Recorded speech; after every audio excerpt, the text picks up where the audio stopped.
Hey everyone, welcome back to DC Motorworks. Today we have a first generation GL with us, and we're going to show you why this one's service bill has exceeded the value of this car. Let's check it out.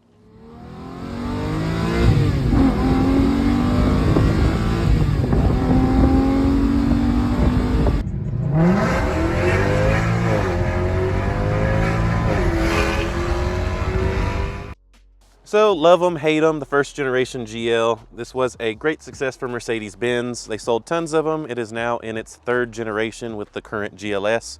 We personally love them, but they can go downhill quite quickly here is what we see. And this one is no different. This was actually a gift to the owner, but she does have all the funds set aside to fix this. But have a look at this interior and see what we're doing to fix this GL. Looky there, no seat. So one of the funniest contradictions about the early GLs, or a lot of them anyway, is that they were considered an off-roader by Mercedes-Benz, and they even offered an off-road package on these with a 2-speed transfer case, locking rear differential, and extra height that you could get on the air suspension to raise it. But they also had some press material about their fording capability, or water fording, how much water can come up on the body safely. But it seems they did not think that through, because under the seats on both sides are a lot of important modules. So you've got your audio amp, you've got your central gateway, you've got your, this one here is the rear entertainment module. So you've got thousands of dollars of modules here, and if you look closely to this tray under here, there's some sediment there, and that is because there was about 3 inches of water, you can see the water line there, in the tray under the seat here. So water and electricity and modules do not go well together, and you can see how involved it was to get this apart. It is also common on the passenger seat to fill up with water underneath where your battery is located on these GLs, and all this is usually caused by, well, a multitude of different things, but this one in particular, it was the windshield leaking. But we've also had these roof rails leak here at the roof, and in order to fix that, you have to drop the headliner, which on a GL, a 3-row vehicle, is quite the ordeal, because you have to pull your A pillars, your B pillars, your C, D pillars, and so forth, in order to drop the headliner and pull it out the rear hatch. Thankfully, those aren't leaking on these, but that is something we have seen off and on. You've also got your rear plexiglass here for the 3rd row pano roof, or whichever. We personally have not seen those be an issue, but we've heard it, whichever that means. But we've got some exciting stuff here. But particularly on the earlier GLs, the tail lights are also an issue, and this causes electrical havoc as well. Let's see if I can get it to open. Progress, look at that, there we go. But here you can see the old audio amp that was swimming in water up to about there. You can see all of our nice green fuzzy corrosion. But so this module died.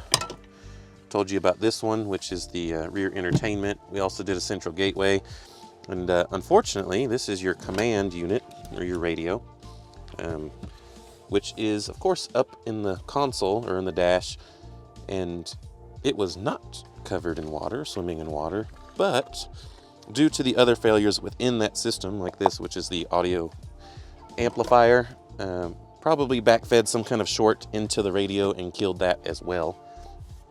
But back here, neat little trick with the GLs is with your 3rd row seat belt. You can use that to unlock your side panels and pop it open. Neat little trick. But back here is your, if you have Harman Kardon, your subwoofer is located here, but your rear SAM, or signal acquisition module, which is, instead of running like wires for each individual thing on a Mercedes-Benz, they have signal acquisition modules, or SAMs, and what those do is it'll just be like a CAN line that says, hey, I hit a button up front that tells the rear to do whatever it wants to do based on what you told it. But anyhow, That is located back here. That controls like your rear lights. It controls the hatch motor and the hatch release motor, I should say, because if these have the power lift gate, it is separate from that. But water will collect there as well from the tail lights or, you know, a couple other things. And you'll have to replace that module as well. I don't think we had any in the passenger side, thank goodness. But if you get the trifecta, you can easily total one of these vehicles just from a pesky water leak. We'll show you a little video we have from the windshield, just one little drop at a time, but over a rainstorm or something like that can cause, and we've actually had insurance claims on these where these vehicles have been totaled just for the electrical problems from issue just like this. Thankfully, we're able to fix this one pretty easily. I mean, it is a lot.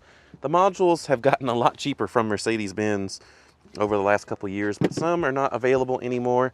And thankfully, we have a vehicle here that we can salvage some of this from and use and save a bunch of money, because like on an S-Class, a command unit is $6,000.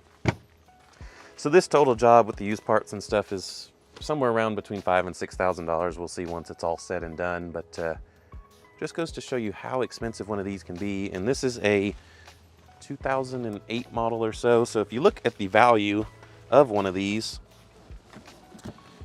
you can easily exceed the value just from a simple water leak. If you can call it simple, it is rather unfortunate. But we're getting this one back on the road, so it can be enjoyed for many years to come. And what we do to prevent this in the future is to remove those body plugs that would hold the water. So they'll drain if a leak does occur in the future, which kind of future-proofs it a little bit, even though you are, you know, making an adaptation to it. It doesn't make any kind of road noise difference or anything like that. But we'll close it up here, and just gives you one thing to look at for on these GLs, and look for a future video where we do a mechanical review on one of these, and we look forward to seeing you on the next video.